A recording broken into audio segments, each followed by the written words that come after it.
December 23rd, 7:30 p.m. With only the light of the British campfires to guide them, the guns of the Carolina open fire. The attack, remembers one British soldier, catches the camp completely by surprise. Flash, flash, flash came from the river. The roar of the cannon followed, pouring a perfect shower of grape and round shot into the camp. Following the Carolina strike, the American infantry attack. The fighting in the fog and smoke becomes intense and chaotic.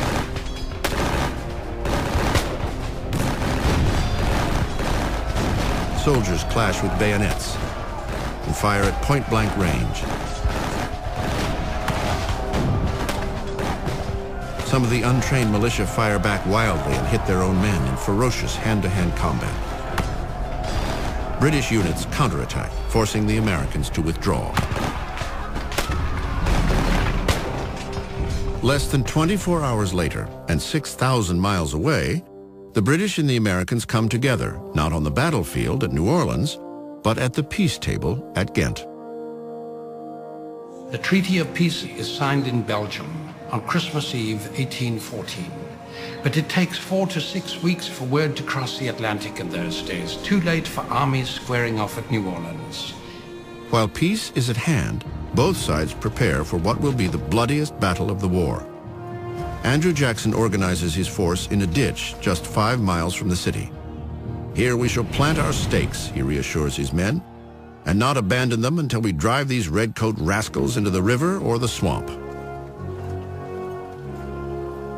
4,000 men, entrenched in mud, are stretched over a mile from the Mississippi River on the west to its easternmost rampart in the swampy woodlands.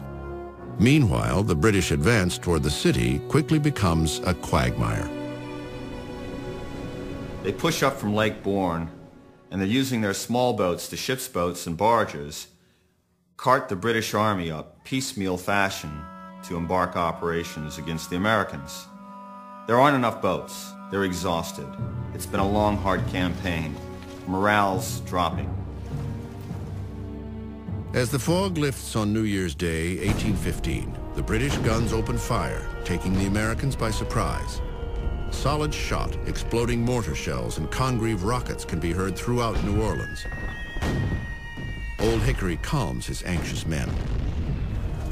Don't mind those rockets. They are mere toys to amuse children. The American gunners immediately return fire, and artillery rumbles for the next 3 hours.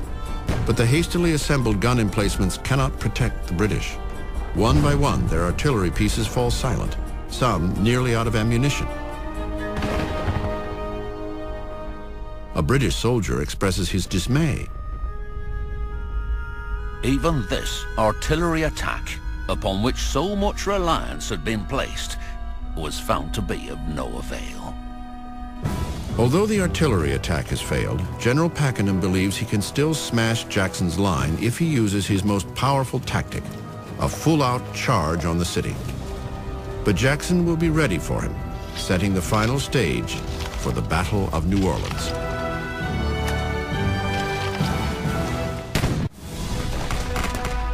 On January 7th, 1815, after weeks of holding off the British invaders, Andrew Jackson's ragtag army of 4,000 men lie in wait. At any moment, the inevitable attack will begin. The Battle of New Orleans will be the climactic showdown of the War of 1812.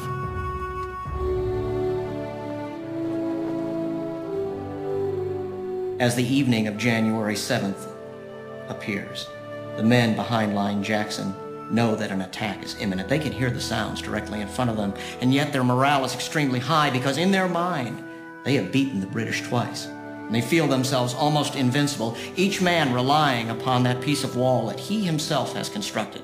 And it is their morale coupled with good luck which will turn the tide of the battle. Just outside the city, thousands of reinforcements led by General Pakenham intend to overwhelm the Americans with sheer numbers and take advantage of a glaring weakness in their defense. Jackson's line appears weakest on its flanks.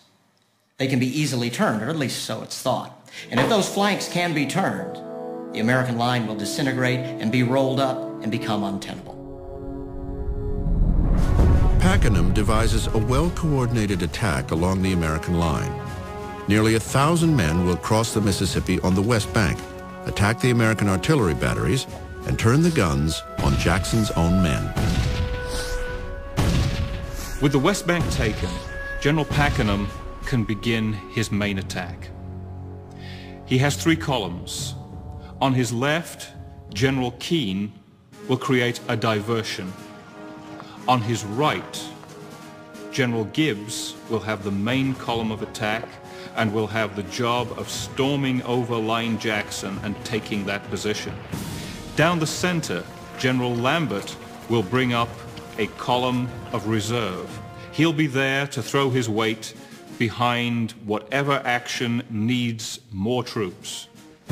Pakenham's plan is aggressive, but it's too complicated. He's got too many columns moving forward, and everything has got to be timed to perfection.